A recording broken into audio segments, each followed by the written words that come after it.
Denny Suratma adalah nama yang begitu lekat di hati warga Kabupaten Suryaloka. Selama 2 periode kepemimpinannya sebagai bupati, ia dikenal sebagai pemimpin yang rendah hati, cakap, dan selalu hadir di tengah-tengah rakyatnya tanpa sekat. Tak jarang ia duduk di warung kopi pinggir jalan, menyapa petani di sawah, atau ikut gotong royong membersihkan saluran air desa. Kini, setelah 2 periode mengabdi, Denny harus melepas jabatannya. Konstitusi tak mengizinkan lebih, tapi ia tidak sedih. Sebaliknya, ia menyambut masa pensiunnya dengan tenang dan senyum yang sama seperti saat ia memenangkan pemilihan pertamanya. Sudah saatnya saya kembali menjadi rakyat biasa, katanya suatu pagi di depan rumah, sambil menyeruput kopi bersama istrinya, Sri, dan 2 anak mereka yang baru pulang dari kuliah. Denny telah menyiapkan masa pensiunnya dengan rapi. Ia tak tertarik melanjutkan karir politik, tak ingin menjadi penasehat atau ikut partai. Yang ia inginkan hanyalah mengurus toko kecil peninggalan ayahnya dan membesarkan kembali lahan pertanian keluarga yang dulu sempat ia tinggalkan karena kesibukannya sebagai bupati. Hari-hari Denny kini diisi dengan menata rak toko, menanam sayuran, dan menyapa tetangga yang lewat. Kadang, ada yang masih memanggilnya Pak Bupati, tapi ia hanya tertawa kecil dan membalas, "Sudah bukan bupati lagi, panggil saja Pak Denny." Namun, meski sudah tak menjabat, banyak yang masih datang padanya meminta nasihat. Denny tetap melayani mereka dengan tulus. Ia memang tak lagi duduk di kursi kekuasaan, tapi kebijaksanaannya tetap menjadi cahaya bagi warganya. Dan di tengah ladang yang menghijau, di toko yang sederhana namun penuh dengan senyum, Denny Suratma menemukan kembali dirinya, bukan sebagai pemimpin, tapi sebagai manusia utuh yang dekat dengan tanah, keluarga, dan kehidupan yang tenang. Setelah serah terima jabatan dilakukan dan Sri resmi menjadi Bupati Suryaloka, Denny Suratma benar-benar kembali ke akar kehidupannya, kampung. Ia tinggal di rumah peninggalan orang tuanya, tepat di pinggir perkampungan yang dikelilingi sawah luas. Pagi-pagi benar, sebelum ayam berkokok, Denny sudah bangun. Ia mengenakan topi lebar, sarung diselempangkan di leher, dan memeriksa ladang kecilnya. Ia menanam cabai, jagung, dan sesekali mencoba sayur-sayuran organik. Lebih segar, lebih sehat, dan bisa dibagi ke tetangga, katanya sambil tertawa kecil pada salah satu petani muda yang membantu di ladang. Selain bertani, Denny juga menjaga toko kelontong sederhana milik keluarganya. Toko itu tak besar, tapi penuh cerita. Ia melayani sendiri, kadang-kadang ditemani anak bungsunya. Namun, kebiasaannya membantu orang membuat banyak pelanggan berhutang dan jarang ada yang ditagih. "Ambil saja dulu, bayar kalau sudah bisa," ucapnya setiap kali ada ibu-ibu datang dengan wajah cemas membawa uang yang tak cukup. Kebaikan hati Denny memang tak luntur, tapi bagi sebagian orang itu juga menjadi celah. Ada yang mulai memanfaatkannya. Petani malas datang meminta bibit gratis. Tetangga jauh datang meminjam uang dan tak kembali. Bahkan ada yang memalsukan cerita demi bantuan. Tapi Denny tetap sabar. Meskipun putranya sempat mengeluh. "Pak, kalau semua dibantu tanpa batas, habis semua nanti." Denny hanya tersenyum. Kalau kita hidup hanya untuk menumpuk, apa bedanya kita dengan karung beras? Selama bisa, ya kita bagi. Namun Sri, yang kini sibuk dengan urusan kabupaten, kadang menegur suaminya dengan lembut. "Bang, aku tahu abang baik, tapi jangan biarkan orang memanfaatkan itu. Kadang kebaikan juga perlu batas." Denny mulai belajar. Ia tak berhenti membantu, tapi mulai lebih bijak memilih caranya. Ia mengajak para petani muda membentuk koperasi kecil, memberi pelatihan agar mereka mandiri, bukan sekedar menerima. Ia juga membuka lahan pertanian bersama kelompok pemuda yang kesulitan kerja, membimbing mereka seperti dulu. Ia membimbing bawahannya di kantor bupati. Di tengah ladang dan juga toko, di antara rakyat kecil dan jerih payah harian, Denny Suratma menemukan makna hidup yang baru. Ia memang bukan pejabat lagi, tapi jiwanya masih tetap pemimpin. Memimpin dari belakang, dengan tangan yang selalu terbuka dan hati yang tak pernah pamrih. Meski tak lagi berada di kursi kekuasaan, pengaruh Denny Suratma masih terasa di Suryaloka. Bagi warga, ia tetap panutan. Namun, justru disitulah benih konflik mulai tumbuh, bukan dengan rakyat, tapi dengan istrinya sendiri, Bupati Sri Wulandari. Sri memimpin dengan gaya yang berbeda. Dia tegas, sistematis, dan lebih realistis dalam membuat kebijakan. Di awal jabatannya, Sri meluncurkan program penertiban bantuan sosial. Semua bantuan harus lewat prosedur resmi, tidak bisa sembarangan lagi, termasuk sumbangan dari pribadi, agar tidak menimbulkan kecemburuan atau penyalahgunaan. Namun Denny, seperti biasanya, tetap membantu warga dengan caranya sendiri, memberikan bibit gratis, menanggung biaya sekolah anak petani, bahkan diam-diam memperbaiki rumah warga miskin tanpa sepengetahuan pemerintah daerah. "Bang, aku mohon, kalau abang terus begini, orang-orang menganggap abang yang lebih pantas jadi pemimpin. Ini membingungkan. Apalagi dalam sistem pemerintahan yang sedang aku bangun, Bang," ujar Sri suatu malam. Suaranya pelan tapi dalam. Denny hanya terdiam. Baginya, membantu adalah bagian dari hidup. Tapi ia tahu ada benarnya ucapan istrinya. Konflik semakin terasa saat suatu hari Denny menggalang donasi dari para dermawan untuk membangun jembatan kecil di desa terpencil. Pekerjaan itu selesai cepat, tanpa prosedur resmi, tanpa izin pemerintah. Warga gembira, tapi pejabat kabupaten gerah. "Aku tahu abang ingin yang terbaik, tapi kalau semua bisa bangun tanpa prosedur, lalu buat apa ada pemerintah? Bagaimana kita menjamin kualitas dan keadilan anggaran?" Sri mulai merasa serba salah antara sebagai istri dan juga sebagai bupati. Denny mulai menyadari bahwa idealismenya kadang bertentangan dengan sistem yang tengah dicoba dibangun oleh Sri. Tapi ia juga merasa jika semua hanya mengandalkan mekanisme lambat birokrasi, maka yang tertinggal tetaplah rakyat kecil. Pertengkaran kecil pun mulai kerap terjadi. Tidak keras, tidak saling bentak, tapi sunyi yang menggantung lama, dan saling diam yang menyisakan jarak.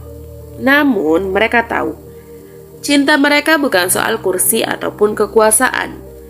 Denny mulai mencoba berdamai, pelan-pelan menyesuaikan langkahnya. Ia mulai berkonsultasi sebelum membuat langkah besar. Dan Sri, meski tetap teguh pada prinsip, mulai membuka ruang lebih untuk pendekatan manusiawi ala Denny. Di antara petani dan ruang rapat, dua jiwa ini berjalan beriringan, kadang sejajar, kadang berselisih arah, tapi selalu kembali ke tujuan yang sama, yaitu mencintai tanah air dan orang-orang di dalamnya. Hari-hari di rumah Denny Soeratma dan Sri Wulandari tak lagi setenang dulu. Suara jangkrik malam tak mampu menutupi tegangnya udara antara mereka. Meja makan yang dulu penuh tawa kini lebih sering sunyi. Anak-anak mereka pun mulai merasa ada sesuatu yang patah, tapi tak bisa mereka perbaiki. Denny tetap dengan idealismenya, bantu langsung, cepat tanpa birokrasi. Baginya, rakyat tidak butuh janji, mereka butuh nasi, rumah, dan harapan hari esok. Tapi Sri mulai merasa bahwa semua yang dilakukan oleh Denny menggerus wibawa pemerintah yang ia pimpin. Abang bukan siapa-siapa lagi di pemerintahan ini, tapi setiap tindakan abang dianggap sebagai perintah oleh banyak orang. Itu membuat sistem kacau. Aku tidak bisa membiarkan itu terjadi, Bang, kata Sri suatu malam. Suaranya tajam tapi matanya berkaca-kaca. Denny terpukul, bukan karena teguran itu, tapi karena ia merasa tak lagi dikenali oleh perempuan yang dulu selalu seirama dengannya. Jadi, apa artinya semua ini? Aku hanya ingin membantu. Kalau itu dianggap mengacau, maka mungkin kita memang sudah berbeda jalan, Sri, ucap Denny dengan lirih.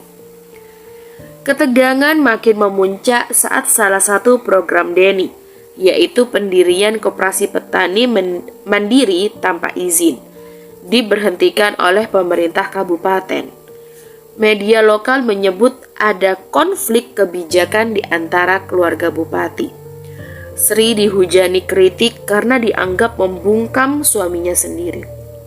Sementara itu, Denny mulai didatangi tokoh masyarakat, partai-partai, bahkan kelompok-kelompok yang ingin mencalonkannya kembali dalam pemilu berikutnya.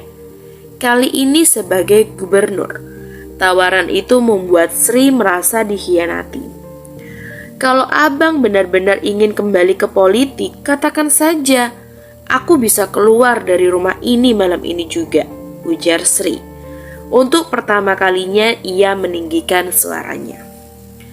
Denny tak menjawab. Ia tak pernah ingin kembali ke kekuasaan. Tetapi ia juga tak sanggup mengekang hatinya sendiri yang selalu terpanggil ketika melihat penderitaan rakyat. Hari itu mereka tahu, mereka telah tumbuh ke arah yang berbeda. Bukan karena tak saling mencintai, tapi karena cinta mereka kini menempuh jalan yang tak lagi sejalan. Perceraian itu dilakukan diam-diam, dengan tenang tapi menyakitkan. Mereka tetap saling menghormati, tetap menjadi orang tua yang utuh bagi anak-anak mereka. Tapi cinta mereka telah berubah bentuk, menjadi kenangan tentang dua orang yang pernah bersama membangun mimpi, dan akhirnya memilih berdiri sendiri demi keyakinan masing-masing. Denny kembali ke sawah, kini benar-benar sendiri. Sri tetap di kantor bupati, melanjutkan tugasnya dengan wajah yang lebih tegar dari sebelumnya. Dan rakyat Suryaloka masih mencintai keduanya. Tapi cinta itu kini terbagi, seperti dua sungai yang mengalir sejajar. Tak lagi bertemu, tapi tetap memberi kehidupan. Setelah perpisahannya dengan Sri, Denny memilih hidup tenang di rumah tua peninggalan orang tuanya di pinggir kampung. Rumah itu sederhana, namun bersih dan terawat. Ia tetap bangun pagi, turun ke sawah dan membuka toko kelontok kecil yang masih ramai dikunjungi warga yang mengenalnya sejak dulu. Hidupnya memang tidak lagi semewah saat menjabat, tapi ia tidak kekurangan.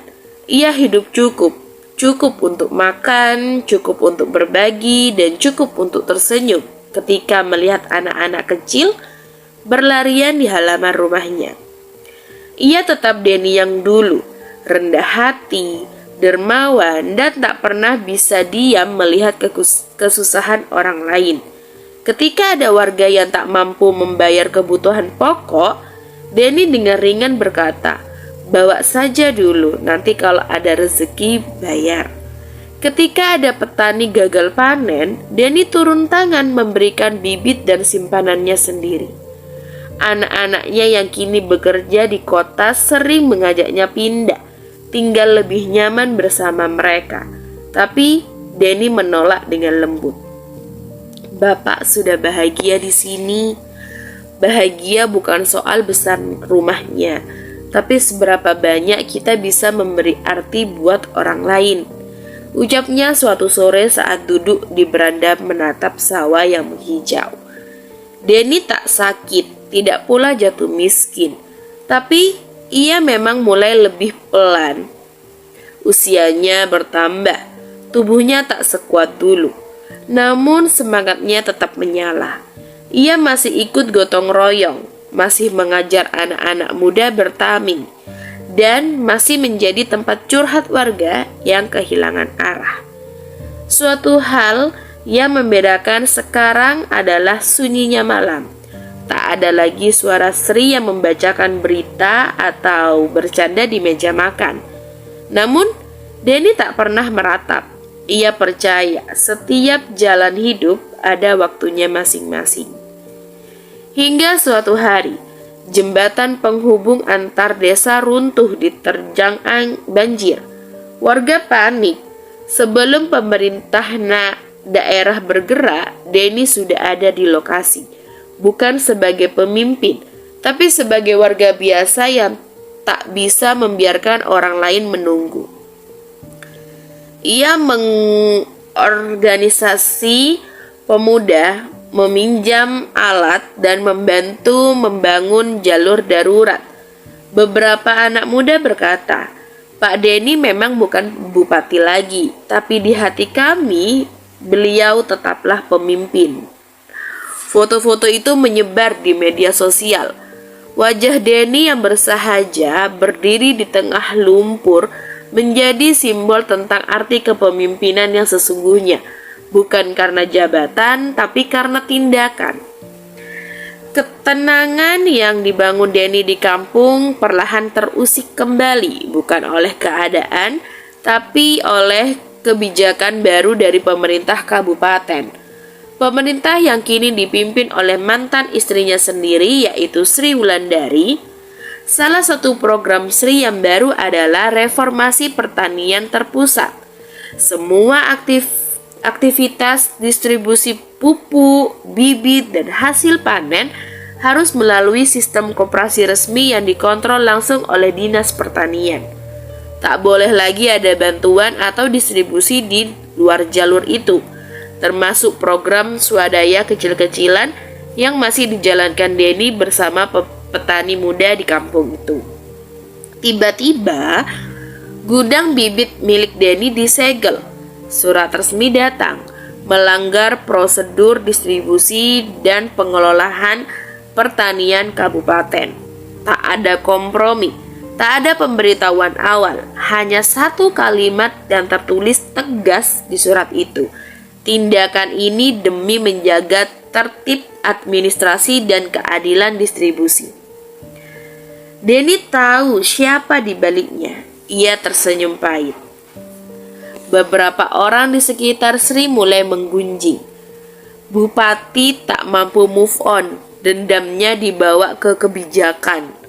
Tapi Sri tetap tenang di depan publik. Di balik meja kerjanya, ia mencoba bersikap profesional. Tapi di hatinya ada bara yang belum benar-benar padam. Denny yang dulu mendukungnya kini seperti menjadi duri yang terus mencuat. Ia merasa dilawan secara halus, tapi terbuka. Dan dalam diamnya ada rasa ingin membuktikan bahwa ia bisa berdiri lebih tinggi dari bayang-bayang mantan suaminya. Suatu malam, dalam rapat tertutup dengan stafnya, ia berkata dingin, "Terlalu lama dianggap sebagai pahlawan. Biarkan orang lihat bahwa dia juga manusia biasa yang bisa gagal. Biar dia tahu rasanya ditekan sistem yang dia dulu bangun sendiri." Sementara itu, Denny tak melawan. Ia tak melaporkan, tak mengadu. Ia hanya mencari jalan baru. Dengan sisa semangat dan juga dukungan diam-diam dari warga, ia mulai membentuk komunitas pertanian yang berbasis gotong royong. Tak tersentuh birokrasi, bukan koperasi resmi, tapi gerakan bawah tanah yang diam-diam menyelamatkan banyak petani kecil dari ketergantungan sistem yang kaku. Tapi tekanan makin besar. Beberapa anggota kelompoknya ditekan secara administratif. Ada yang diminta menjauh. Bahkan ada isu bantuan pemerintah dicabut dari desa yang terlalu dekat dengan Denny. Denny dalam keheningan rumah kayunya menatap jauh ke arah ladang. Jika harga dari memegang idealisme adalah kesepian dan ketekanan, ya sudahlah. Setidaknya aku tak kehilangan diriku sendiri. Namun, di balik kerasnya sikap Sri, sebenarnya ada luka yang belum sembuh. Ia tak benar-benar ingin melihat Denny menderita, tapi ia ingin Denny tahu bahwa ia pun pernah merasakan terabaikan, ditinggalkan dengan segala beban kekuasaan sendirian. Kebijakan itu tak sepenuhnya soal politik. Ada ego, ada dendam yang samar, tapi itu nyata. Hari-hari di Suryaloka berjalan sebagaimana mestinya. Pemerintahan di bawah kepemimpinan Sri Wulandari tampak stabil dan terukur. Ia kian matang sebagai pemimpin, tegas, terstruktur, dan penuh perhitungan. Tak lama setelah masa pemerintahannya memasuki tahun ketiga, ia menikah kembali dengan seorang pria dari kalangan profesional yang dikenal luas sebagai konsultan pembangunan wilayah dan pernah menjadi narasumber di berbagai forum nasional. Pernikahan itu ramai dibicarakan, tak hanya di media lokal, tapi juga di lingkaran elit politik. Banyak yang menganggapnya sebagai langkah personal yang menegaskan Sri sudah benar-benar menutup lembaran lama. Tak ada pesan sentimental, tak ada kesan ingin menoleh ke belakang. Sri tak pernah menyebut nama Denny di ruang publik, dan di ruang pribadi pun ia nyaris tak pernah menyinggung masa lalunya. Baginya, Denny adalah bagian dari perjalanan yang sudah selesai. Ada hal-hal yang dihargai dari masa itu, tapi juga banyak hal yang menurutnya tidak bisa dipertahankan. Kini ia memilih berjalan bersama seseorang yang bisa sejajar dengannya secara ritme, visi, dan gaya memimpin. Sementara itu, Denny tetap hidup di pinggir kampung, menjalani hari-harinya seperti biasa.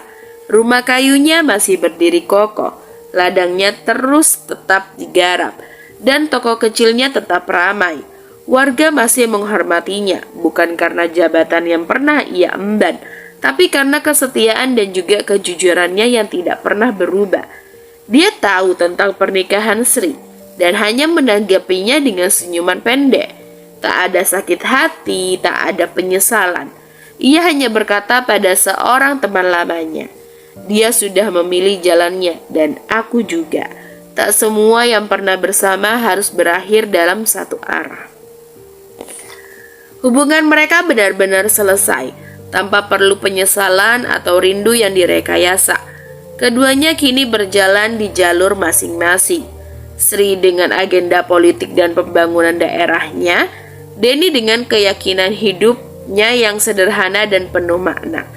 Mereka tak saling mengganggu, tak saling cari, tapi di mata masyarakat, dua nama itu masih hidup sebagai simbol dua cara memimpin, Dua cara mencintai tanah kelahiran, yang satu lewat sistem, yang satu lewat hati.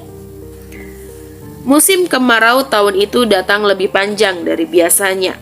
Irigasi rusak di 3 kecamatan membuat ratusan hektar sawah gagal panen. Desa tempat Denny tinggal menjadi salah satu yang paling terdampak. Sumur-sumur mengering dan air bersih mulai langka. Warga gelisah, sebagian mulai menuntut pemerintah bertindak cepat. Sri langsung menggelar rapat darurat bersama dinas terkait. Solusi cepat disiapkan, bantuan air bersih, distribusi logistik, dan rencana jangka menengah untuk membangun embung serta perbaikan saluran air. Namun, seperti banyak program pemerintah lainnya, prosesnya belibet, anggaran harus disahkan, proyek harus melalui tender, padahal warga butuh sekarang, bukan bulan depan. Melihat kondisi semakin parah, Pak Denny tak tinggal diam. Ia menggerakkan warga, meminjam alat berat dari kenalan lamanya, dan bersama para pemuda membendung sungai kecil untuk sementara jalur irigasi darurat.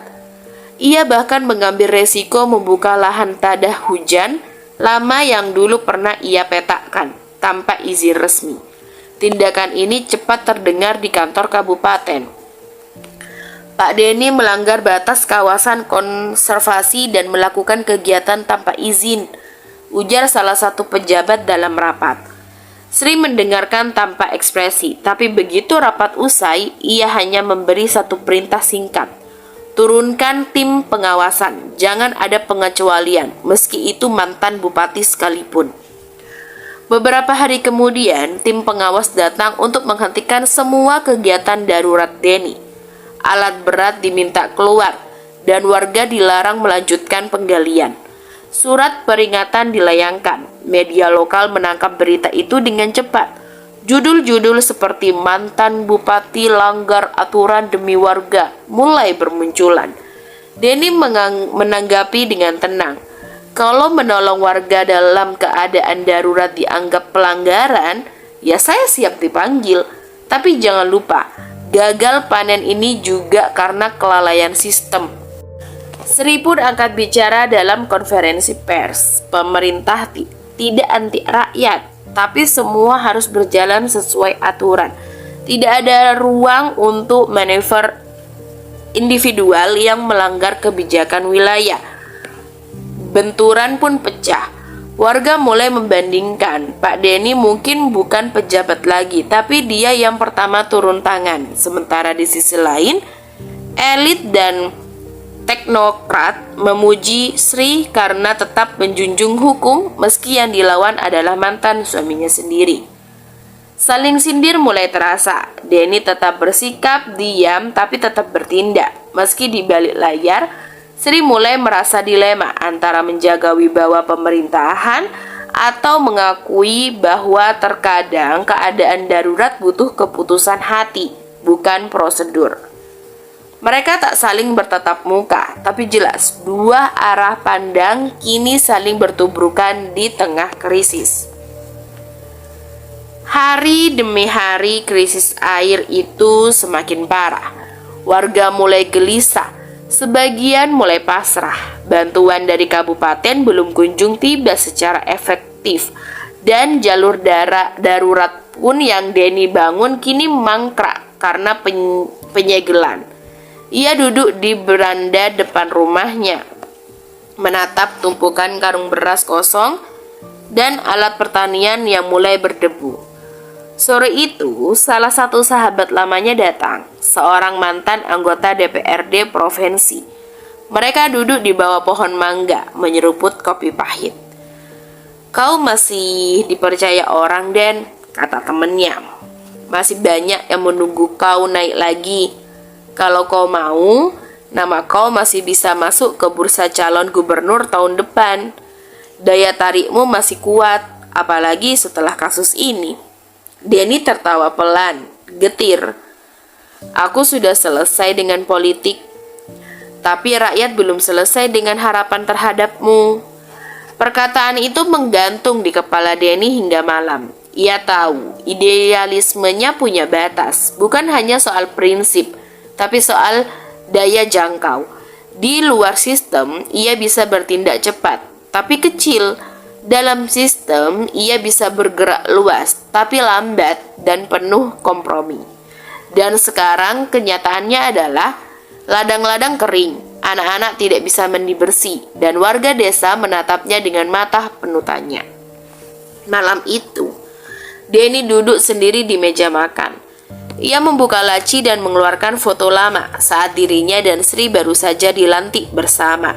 Saat keduanya masih satu visi, ia menghela nafas panjang.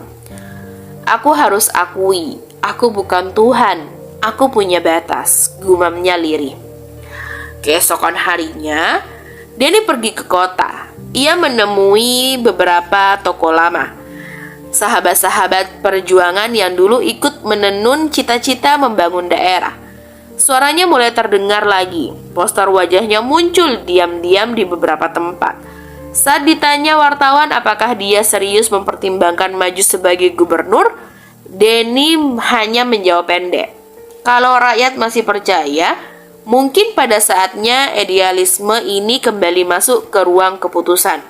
Bukan untuk berkuasa, tapi agar yang kecil tidak selalu kalah.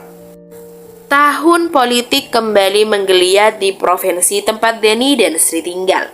Pemilihan gubernur dan bupati akan digelar berdekatan. Hanya selisih beberapa minggu. Media mulai ramai menulis narasi-narasi lama dengan sentuhan baru.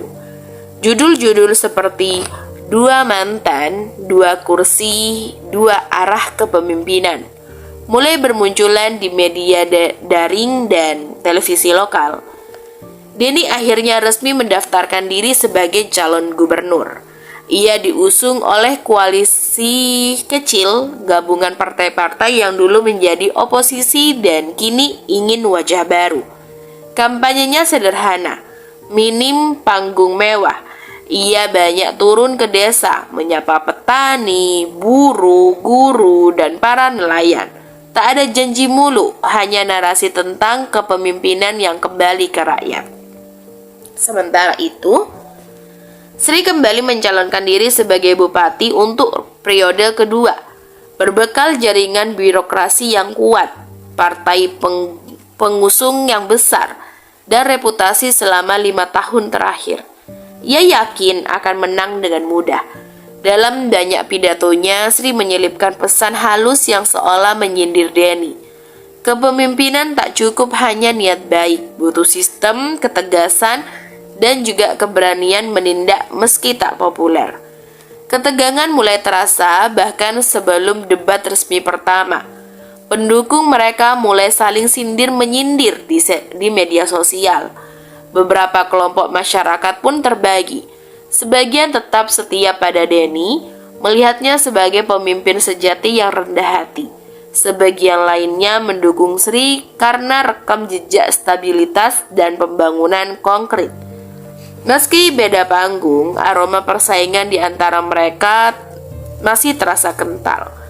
Dalam sebuah wawancara, seorang jurnalis bertanya pada Denny, "Pak Denny, Anda dan Bu Sri akan berkampanye hampir bersamaan. Apakah ada rasa canggung atau niat saling menjatuhkan?"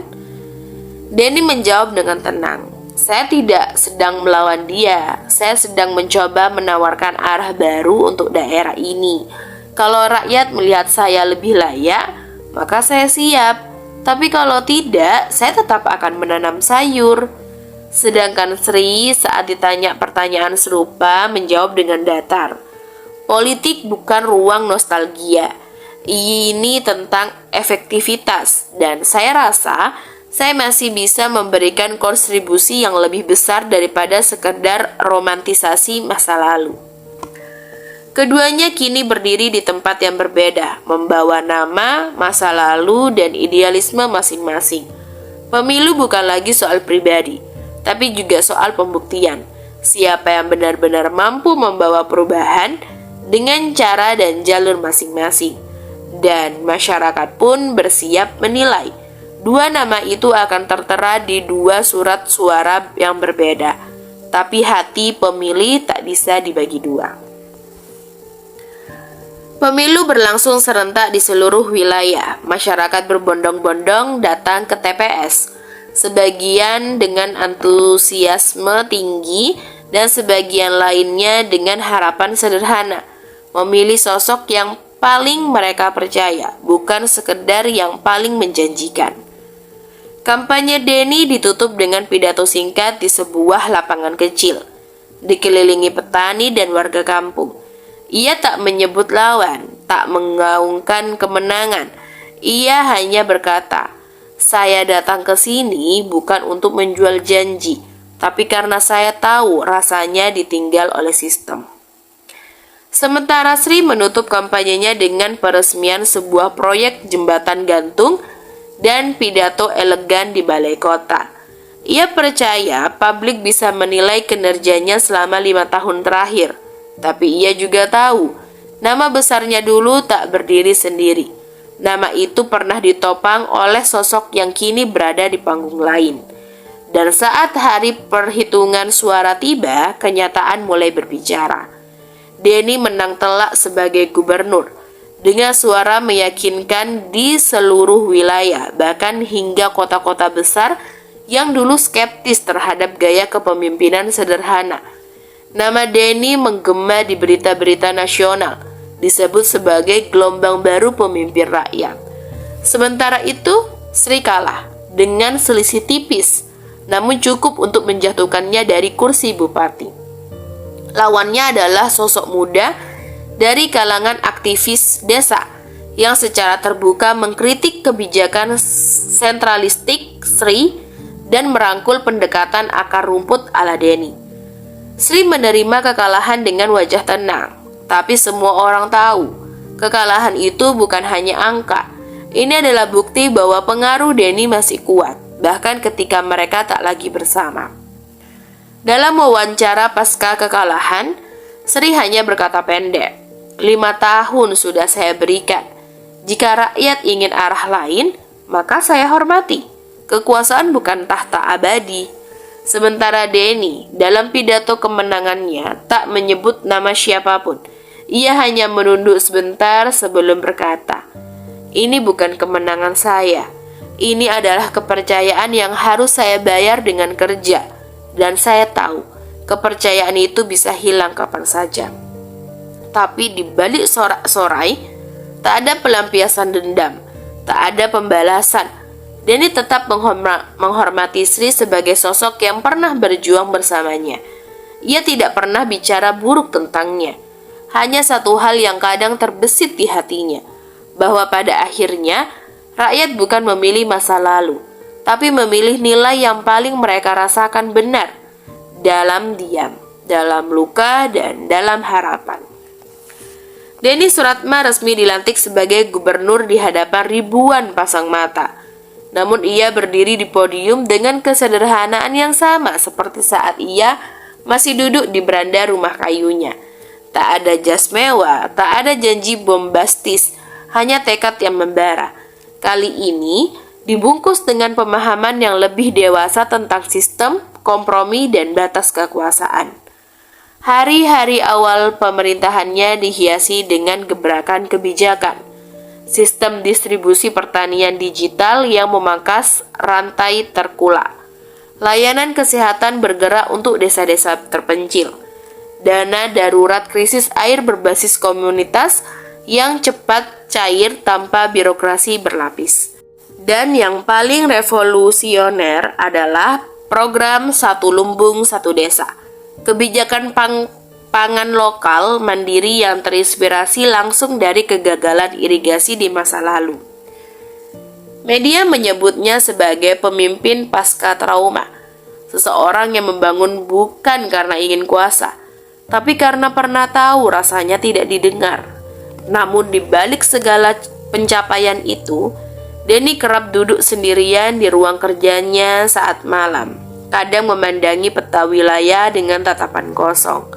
Kadang menatap berkas, lalu berhenti hanya untuk memikirkan satu hal, yaitu karma.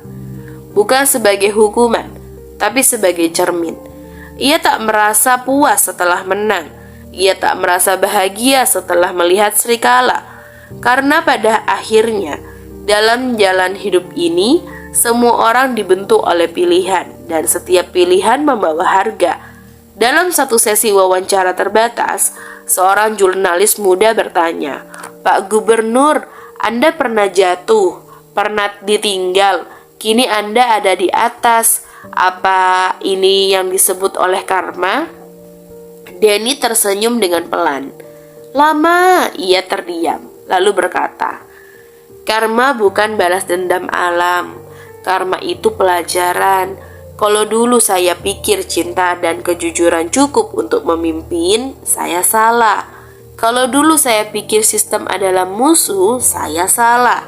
Tapi saya belajar, dan hari ini saya kembali. Bukan untuk menang, tapi untuk membayar pelajaran itu." Ia menutup kalimatnya dengan satu kalimat yang menjadi kutipan di mana-mana. Kursi kekuasaan bukan tempat membalas, itu tempat menebus. Dan begitulah kisah Denny Suratma, pria kampung yang dulu hanya ingin menanam dan tenang. Kini duduk di kursi tertinggi di provinsi itu, bukan sebagai raja, tapi sebagai pengingat bahwa kadang jalan pulang justru ditempuh lewat jalan paling terjal.